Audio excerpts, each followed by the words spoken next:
Are you here? No doubt about it, you are here and you're tuned in to the Paul Leslie Hour. Welcome to our episode, my friends.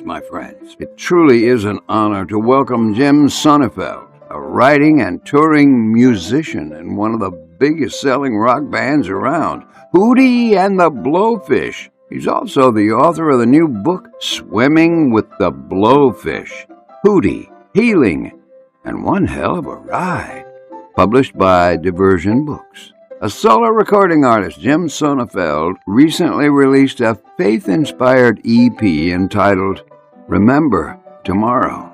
Real quick, help a brother out. Go to YouTube, subscribe to The Paul Leslie Hour, and remember, ding ding, ring the bell.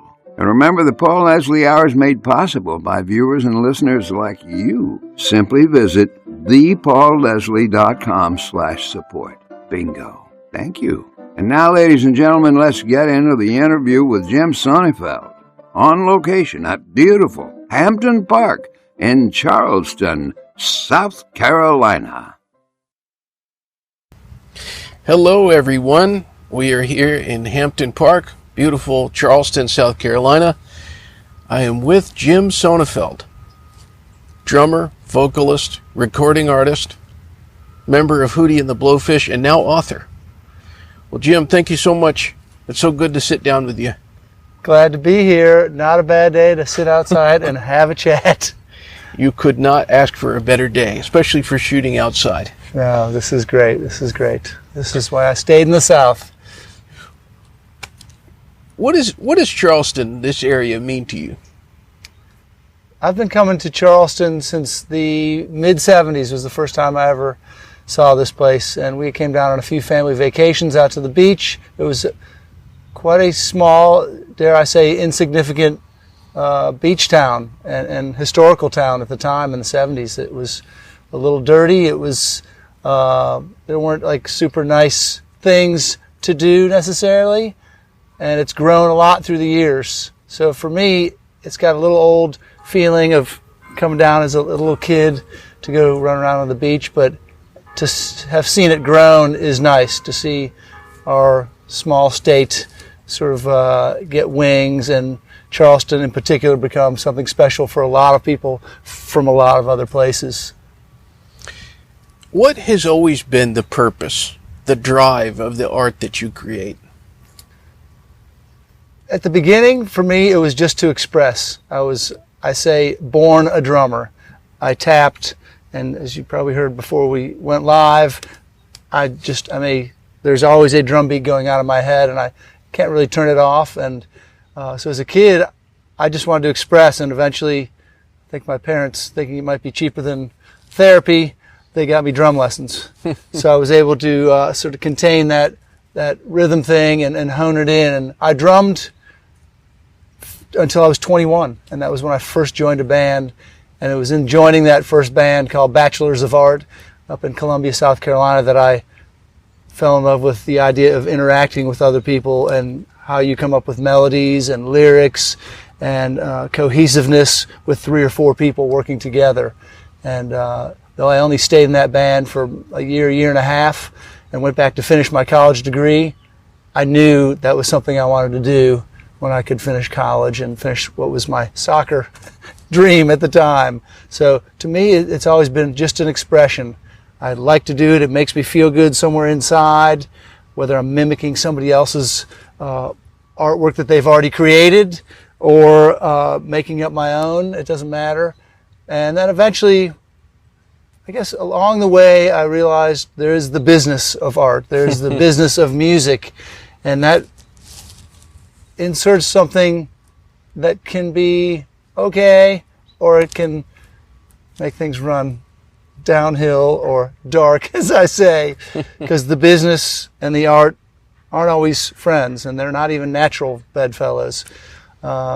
So eventually the business of music came into my head where, I can make money, I can sell this or make it a living. All these ideas come in. And this was sometime after I'd already been, drumming and learning a little acoustic guitar and piano. So I've dealt with these two things fighting for and against each other through the years, music and business. I think that something that is fascinating to me is the way a song that the whole world knows can come together. It's something that's fascinating to me. That's something that somebody writes on a piece of paper, or they are noodling around on a guitar or playing the piano, could one day be heard by so many people. When you have something that came up, you made it up, and it's heard by so many people, is that something that you ever get over the awe of? It certainly will keep you coming back. Like a great golf shot on the last hole of a round, or just some great experience that makes you realize this is a fantastic arrangement I have with the thing I'm doing, be it a sport or a relationship, or in this case art. You create something sort of out of thin air, but really it's probably based on things you've borrowed or stolen from other artists. And when it takes hold and people are repeating it, whether they're singing it or buying copies of it, you feel part of other people. You feel like a connection that's hard to describe. And I think innately I seek that connection. That's what feeds me. And so I've found it in various ways, through creating music, now through creating a book. I've found it through spirituality, be it a group of people striving to understand and have peace. There's a lot of different ways I think it's achievable. But when you hear and see people out in an audience who've paid a couple bucks to see you, and they're singing along with something you created, that's just nothing like that. And the bigger the numbers get, the crazier that feeling and that nourishment becomes. You're in front of 500 people or 1,000 or 100,000. It gets to be overwhelming. But we've certainly enjoyed that feeling. What would you say affects your heart the most? What moves you more? Is it the words, the poetry of a song, or is it the music, the melody? It can be both. To not answer that question definitively, I'll say there are at times lyrics that confound me and scare me or inspire me, drive me to tears because I understand exactly what they're saying, or maybe because I don't understand exactly what they're saying, and that puts me in a different place. And so I've had lyrics do that to me.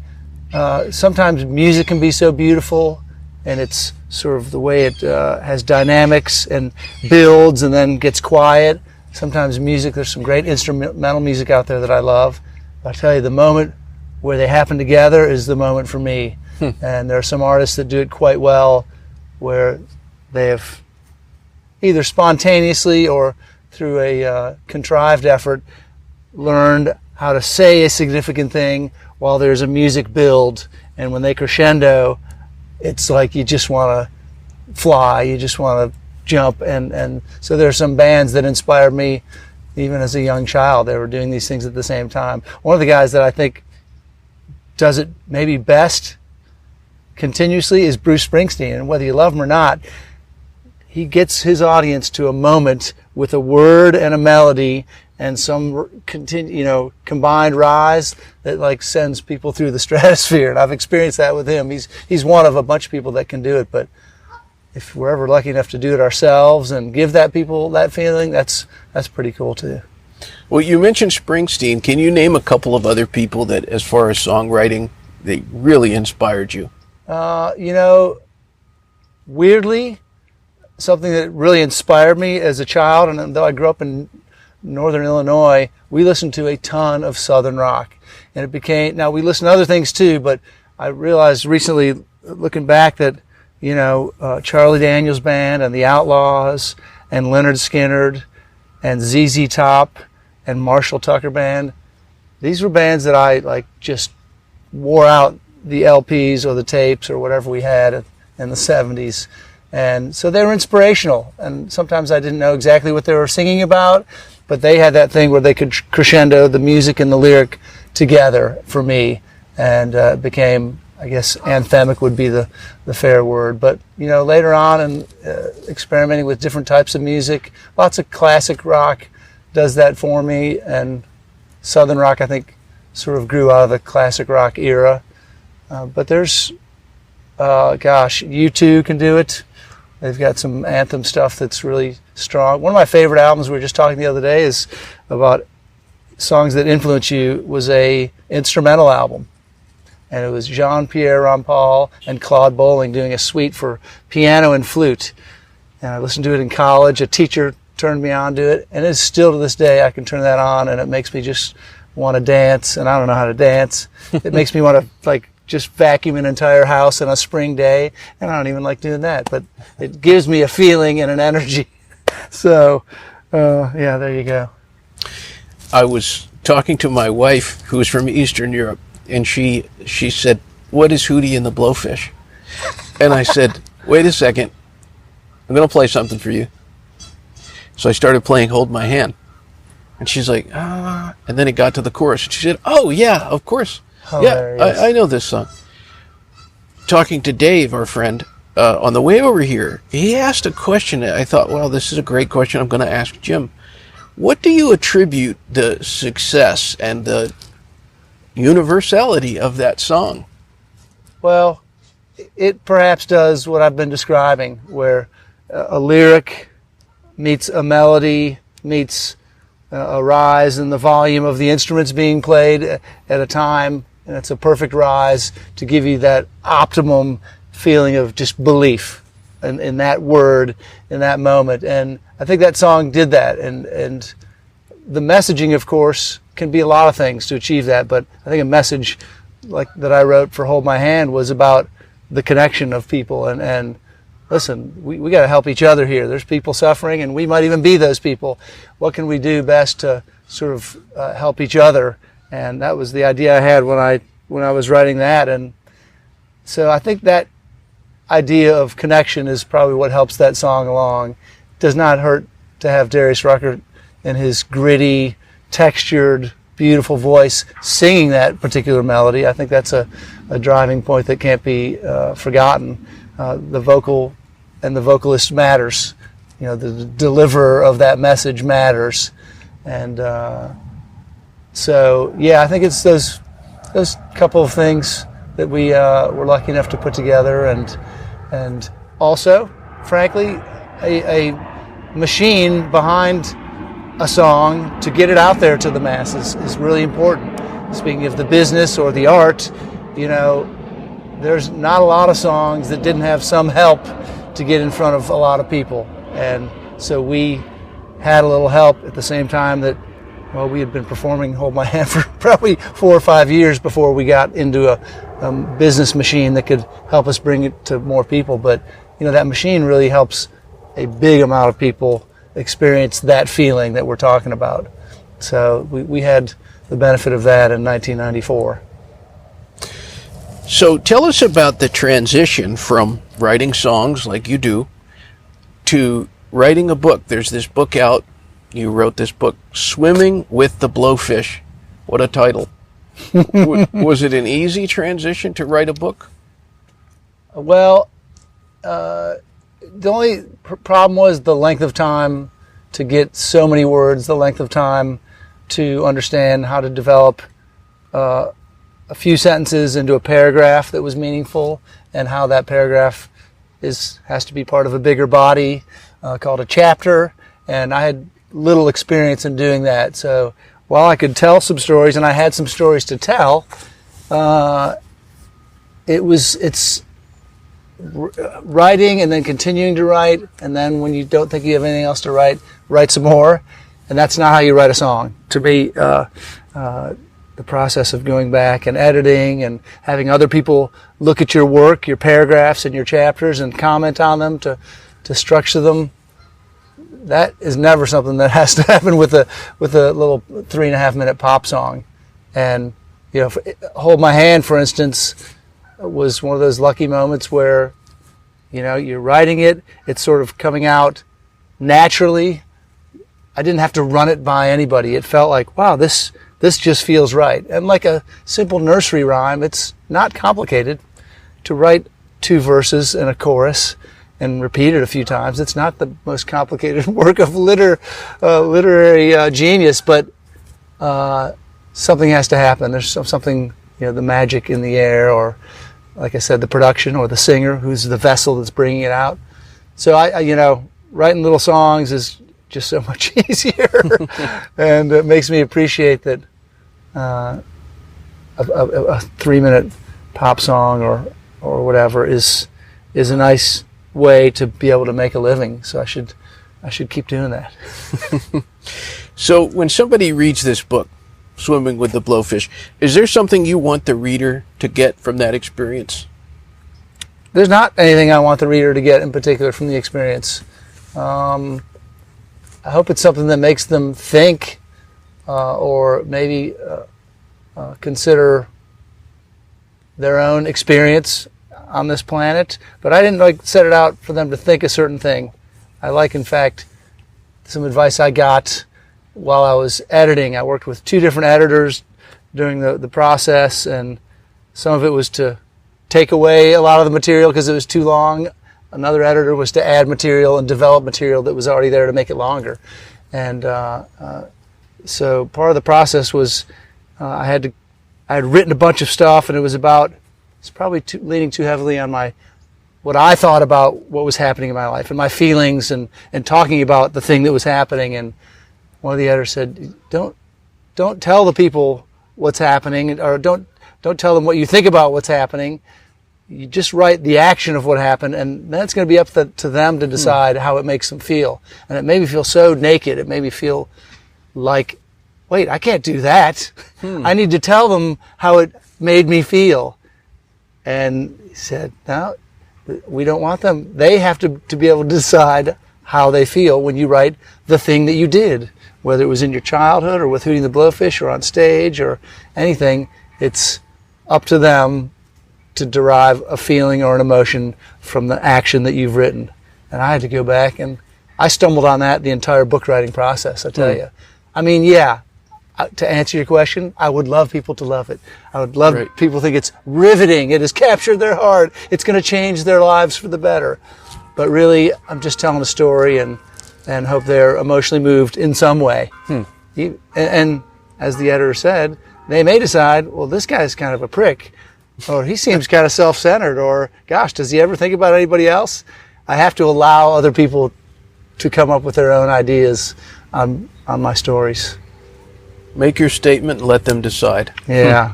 It's kind of, it's not my first idea of how to write a book.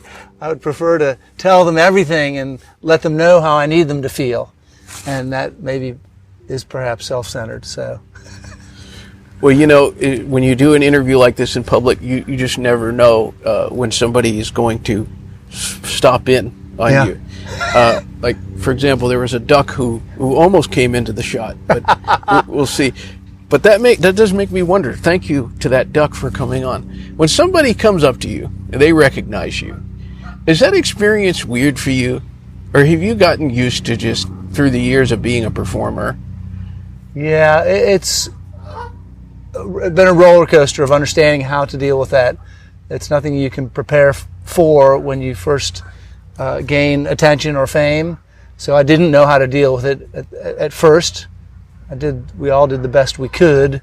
But I've gone through periods of realizing it is best to be graceful no matter what the person is bringing, because there's any variety of fans or people who recognize you for any reason, and they might be calm, they might be excitable, they might be obnoxious, they might be unruly. There's a lot of things, but all of them, I think, I've tried to navigate how to best deal with it in a graceful manner.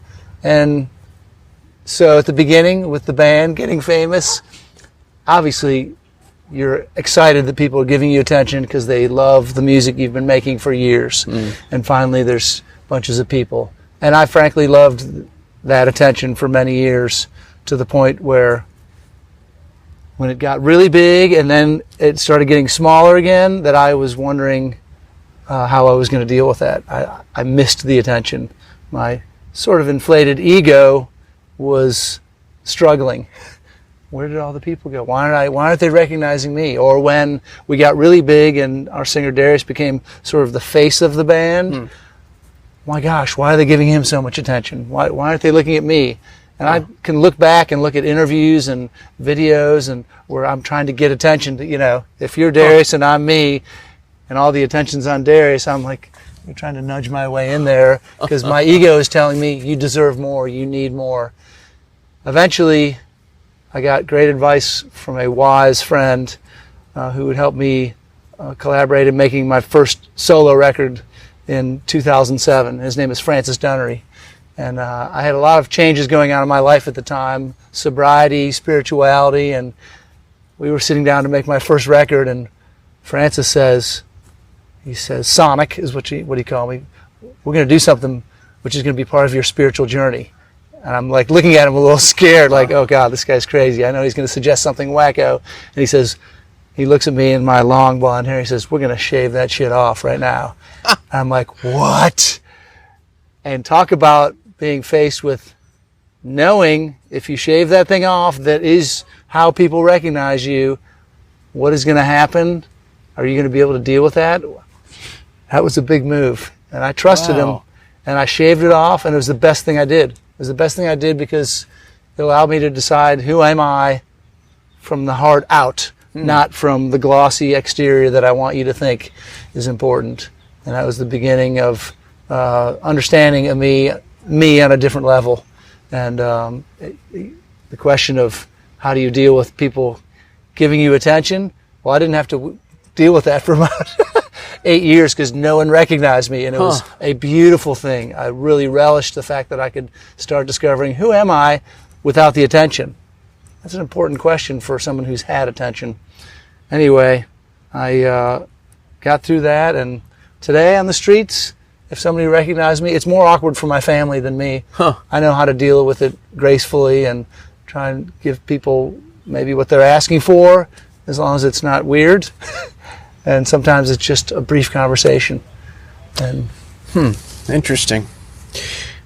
Would you say that there is a greatest gift that has come from sobriety? Yeah, the greatest gift I think is associated with that. What we were just talking about, it was getting to know who I am and what makes me tick, and maybe more than learning what society often tells us to do, which is, figure out your strengths and don't let people see you weak, and some of these ideas. My sobriety ended up teaching me something very different, which was, it taught me what my weaknesses and my limitations, and by pointing out some of my failures, and that allowed me to navigate better the obstacle course of life going forward. And that's more valuable than thinking I'm strong or being super confident. I mean, there's value to those things, but what's better than to see where I might tend to get off track or slip and fall or come up short? That's what I want to know out in the obstacle course of life. So my sobriety over time, the process of continuing to practice recovery, it did that for me and allowed me to see that obstacle course of the ways that I don't do life good, my shortcomings that are going to get in the way of healthy relationships. I need to know those, not how strong I am or how smart I think I am. I was listening to a lot of your solo recordings this week, and to tell everybody out there, they can get all that on Spotify or Apple Music, anywhere that they stream music. There's the latest EP, Remember Tomorrow. Right. Remember Tomorrow, what exactly, tell us what that means to you. It is the idea that for many years in my youth and even my 20s and 30s, I wanted to think that I was this free spirit and that I wanted to live in today and it's all about today and I'm just living in the moment and no worries, be happy. And while that isn't the worst idea to have or way to live, it often was an excuse to put off the reality, the actual reality that what I do today is very much going to connect me to my experience tomorrow. We reap and we sow, and I didn't want to have to deal with the things I was doing today affecting my tomorrow. Yet, as an alcoholic, I drank every night to excess, saying, "Oh, I won't have, regret from this, or I had unhealthy relationships that I said, oh, I'm not going to have a guilt over these. They'll be different. And it definitely connected me with the future. I just didn't want to believe that. I wanted to leave it all behind. And so remember, tomorrow is today. As I speak, as I act, I need to know that those actions are going to affect what I become tomorrow. And so I have to, today, I have to remember tomorrow. So that's kind of what I was thinking. That's great. I was listening to the one single, The Love. Remind me of the title. The Love. From the EP? Yeah. I blanked on the title. What is the darn? Make me. You made me think of the Christmas song that came after that called "It's Love," but I don't think that's it. The song, there's "I See Heaven on Earth." There's "I Will Bow." There's "Unafraid." Yeah. There's the song that Randy Foster wrote called. Oh yeah, that's a great song. Revival. The Revival song. And then there's a song about Jesus. So which one is it? It might have been a lyric. Right. I should have written it down, but what I was going to ask is, what is the greatest example of love that you've experienced in your life? Ooh, that I've experienced? It's simple, I think. But the most valuable, I think, gift of... that's a tough one. Now you've made me think there. It's probably giving one's time. And so, while giving gifts or giving assistance in other ways materially can be helpful, I think the gift of giving somebody your time to say, I'm just going to be here with you for the thing that you need. I mean, giving honesty, probably right up there. Telling people the truth is probably one of the hardest things to do, and we can really gift someone a wonderful present when we're honest with them. And so, honestly giving your time, I think that works. It's something I didn't want to have to invest in. It's also the hardest to give, because while my words can be many and I can think they're so amazing, I'll tell you what to do, or I can give you some advice, or maybe even give you a compliment. I don't think those are as worthy of giving your time. It's easier to ramble on and tell people what you know or whatever, but for me, sitting down and actually giving your time to help somebody else is the more difficult and the more valuable. Wow. Well, you mentioned a moment ago the song "A Little Revival." Yes. And kind of has a country feel to it just a little bit, I think. It's an outside song, right? That's what I get when I try and make my own out of a song that was written by country guys. Yeah. Well, I was wondering, given Darius Rucker's country career, has that influenced you in any way? Or you mentioned these Southern rock guys, but has country music ever influenced you? Certainly country has influenced me. So Southern rock in my upbringing, and then when I moved to Columbia, South Carolina, for whatever reason, it wasn't because I was in the South necessarily, but I had just little access to music, and one of the couple cassettes we had, me and one of my older brothers, was these David Allan Coe cassettes, two of his great albums from the 70s, and David Allan Coe, Rides Again, and though David Allan Coe is a sketchy figure, I'm afraid, he's a little bit of an oddball. I admire him for his musical talents, but we only had a little bit of music to listen to, and so I started listening to these, and I also had my brothers were listening to a little bit of country growing up, and it would have been country of the 60s and 70s. I didn't like it when I was a kid, and I heard it on the radio. I thought it was old-timey, but once I dug into it a little deeper and heard the old Merle Haggard stuff, and then David Allan Coe, and then Hank Williams Jr., who leaned into rock and roll and blues as well as country, it opened up a great door for me, and I always had an appreciation for that folky, simple music. So I was listening in the 80s, and then it led to prime country. So I was hugely influenced in my Hootie songwriting by guys like George Strait and Travis Tritt and Alabama and Garth Brooks. These are the songs. This is what I was bringing into our long journeys in a van with Hootie and the Blowfish as we drove around from club to club from 1989 to 1994. Huh. And that's the stuff that I was like putting my band through. Everybody in the band in the van would play their own music. We had a CD player finally. And so if you drove, you got to control the music. So on these long stretches, it might be Darius being the DJ, or Dean, or Mark, or me. And so country for me was always there, absolutely. And I think it did influence, I was listening to prime country when I wrote Hold My Hand. I don't think it's a stretch to say if you put Travis Tritt or somebody else behind that, it's authentic. It would sound sincere. And some of the other stuff that gets cut on the Hootie albums that weren't hit singles, it was the same. It was always that sort of poppy chorus, a little bit leaning into the cheesy lyrics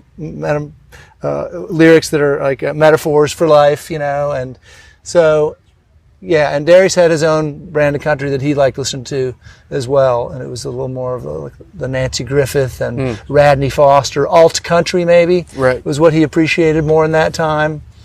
And then, but nobody saw him ending up in that genre for sure, but it's authentic for him. I mean, he likes folk and country and bluegrass and that authentic heart of America music. So interesting stuff. I was listening to or watching the interview you did on the Dan Patrick Show, and you talked about the playing of being on the Letterman Show. Yeah. As a particularly, I'm hoping you can tell us just maybe one other moment, real quick, a moment where you just thought, should I pinch myself? I can't believe what I'm getting to do right now. Do you have one? I mean, Letterman is right there, and it was our first time on TV, and it was the biggest TV show of that period. And you know that there are millions of viewers that are about to hear your 3.5-minute ditty, and that enormity, and I write about it in the book a little bit too, about what went through my head. We're sitting on a stage that 30 years earlier, the year of my birth, 1964, the Beatles sat on that stage playing I Want to Hold Your Hand. Oh my God, no pressure, here. Yeah. The red lights on the cameras pop on, the audience calms, and here's a song we had played 400 or 500 times, yet it feels like the most foreign thing I could ever do. How are we going to do this? It's nervy, and on top of it, the studio up there is freezing. It's it's a cold studio, and the audience is distanced, and David Letterman's over in the corner. There's nothing in my favor to make me feel comfortable, other than the fact that we had performed it many, many times before, and that all went to the back of my mind, unfortunately. That's great. So I always like to end the show. I like to give the guest the microphone, so to speak. It's an incredibly open-ended question. We just never know who's listening. We never know who's watching. We hear from people in England, all over. For that person who's with us right now, totally open-ended, what would you say to them? You have the floor. Well, since I know I am a self-centered, fearful, egoic, prideful person in my core, that's always the first place I reach. So my first thing would be download my new single, go to Spotify, stream my new song. That's usually the thing I go to, is what can I promote while there's a camera or a person in front of me. But sure, that is more my nature, and as business has entered my art many years ago, it's always the thought of how can I get more people to listen or now read a book. So I always, I always lean into, go read my book, go listen to a song and see if it inspires you. I like what I create. I want more people to hear it, of course, and so I will lean into a quick, shameless self-promotion to say, go pick up Swimming with the Blowfish, or go pick up Remember Tomorrow, and see what you think. See if you're inspired by it. Nothing wrong with that. And it's JimSonefeld.com, right? That's my website. There's some good info on there. My Facebook page is always fun to peruse to see what I'm up to, where I'm coming from, and where I'm going to. It's a little more fluid. And then even my Instagram page is fun because you get the sort of some fun day-to-day stuff behind the scenes, a little family, a little what I did last night or what I'm doing today. So I like to stay connected in that way. Yeah, Spotify is the other way to find me. One more quick question. What is the best thing about being Jim Sonefeld? For me today, in the year 2022, it's the best thing is I know what peace is. I do know how to find it. It's not always easy to grasp because it requires something of me. But I know what peace is, and I'm so happy to be alive and to have been gone through 50-some years and recovery and some hard lessons to find it out. But I know peace is available for me. I know serenity is there. I can't demand it 24/7 because life happens, you know. Life is not always fair or just. So we get dealt bad cards. But I know how to find peace, I'm telling you. And I'm thankful for that today because, you know, what else are we looking for? Well, Jim, thanks for visiting with us. Great to connect with you. Thank you for your time. And for your time.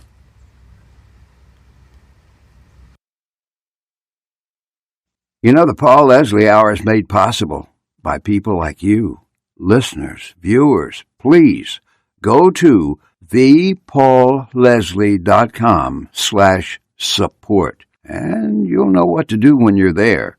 Thank you. Thank you, everyone who contributes. Videography and editing by David Knapp. Performance of The Entertainer intro song by John Primorano. And of course, this is your announcer speaking. See you next time on the Paul Leslie Hour.